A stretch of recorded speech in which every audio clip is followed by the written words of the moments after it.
नमस्कार मित्रांनो, जय जवान जय किसान. मी गणेश अप्पा. मित्रांनो, पाऊस जबरदस्त आला.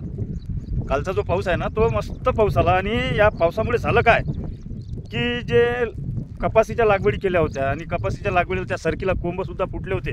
आणि ते कोंब फुटले असताना वरून पाऊस नसल्याने प्रॉब्लेममध्ये आलं होतं काम. तर कालचा जो पाऊस आहे तो या कपासीच्या लागवडीसाठी एकदम संजीवनी झाला.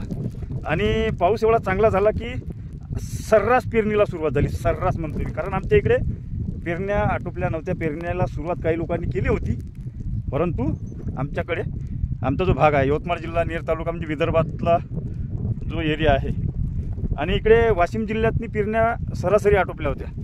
कारण काही मित्रांनी काय केलं तिकडे, म्हणजे माझे मित्र असतात जे सोशल मीडियावर रील्स बनवतात शेतीचे, आणि आपले जे काही आहे शेती संदर्भातलं ते मांडण्याचा प्रयत्न करतात. त्यांनी काय केलं, काही जे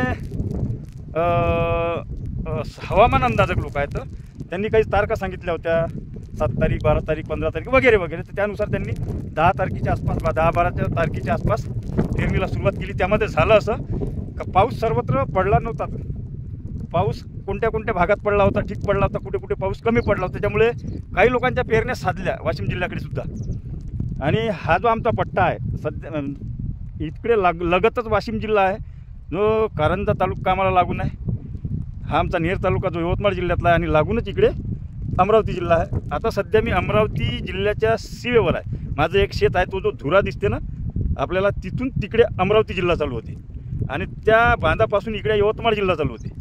तर माझं जे शेत आहे हे यवतमाळ जिल्ह्यात येते, आणि इथून नांदगाव तालुक्याची बाउंड्री चालू होती. त्यामुळे अमरावती, वाशिम आणि यवतमाळ मी मध्ये आहे. म्हणजे हा जो एरिया आहे आमचा, तर इकडे फारसा पाऊस नव्हता, तरी काही लोकांनी पेरण्या चालू केल्या होत्या. पेरण्या काहींच्या साधल्या.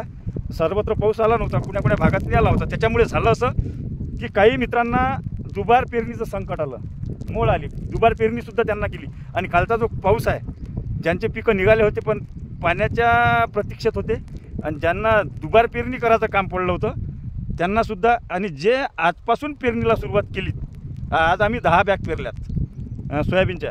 कपासीची लागवड झाली आहे, आता तुरीची लागवड चालू आहे सध्या, हे बघा माझ्या मागच्या साईडला. तर मित्रांनो, या तीनही प्रकारच्या लोकांना ज्याची लागवड झाली, पीक निघालं पहिल्या लागवडीतनी, त्यांनाही पाण्याची आवश्यकता होती. ज्यांनी दुबार पेरणी केली त्यांनाही पाण्याची आवश्यकता होती. आणि जे आजपासून पेरण्या रीतचं म्हणजे सर्वत्र चालू करत आहे, केलेल्या आहे. आमच्यासुद्धा 10 बॅग पेरून झाल्या आहे शेतातल्या. त्याच्यामुळं जे कालचा पाऊस झाला आणि आता आभाळ भरून आहे, पाऊससुद्धा चालू आहे. तुम्ही पाहू शकता, हे बा पाऊस चालू आहे सध्या, हलकासा पाऊस चालू आहे. तरी मित्रांनो, एक शेतकऱ्यामध्ये आनंदाचं वातावरण आज दिसतं आहे.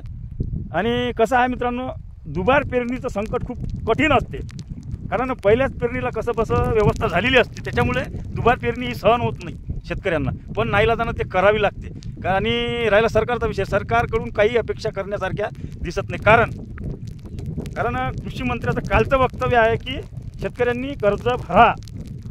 कारण कृषी मंत्री हे आपले काय नुसते वक्तव्य करण्यासाठीच मंत्री झाले का, असं एक कधी कधी वाटते.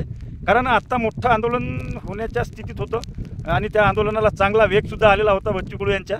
परंतु आंदोलन थांबलं गेलं.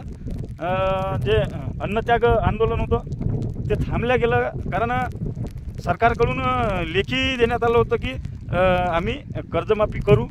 आणि बच्चू कडू साहेबांनी सुद्धा त्यांना ऑक्टोबर महिन्यापर्यंतचं अल्टिमेटम दिलं म्हणते. असं यामुळे ते आंदोलन स्थगित करण्यात आलं. आणि मुख्यमंत्र्याचं वक्तव्य आलं की आम्ही वेळेनुसार योग्य वेळी आम्ही कर्जमाफी करू. परंतु कृषी मंत्री जर म्हणत असेल शेतकऱ्यांनी कर्ज भरा, तर हा एक लपंडाव म्हणा किंवा हे काहीतरी बनवाबनवी असल्याचा प्रकार शेतकऱ्यांच्या मनात आहे. आणि मी शेतकरी आहे म्हणून मलाही तेच वाटते. आणि म्हणून मी मागेच म्हटलं होतं की लबाडाचं अवतन जेवल्याशिवाय खरं नाही, अशातलाच प्रकार दिसते. कारण मुख्यमंत्री म्हणते आम्ही वेळ आल्यावर करू योग्य वेळी, आणि कृषी मंत्री म्हणते की शेतकऱ्यांनी कर्ज भरा. हे खूप कठीण आहे मित्रांनो. तर पाऊस जास्त वाढलेला आहे तरी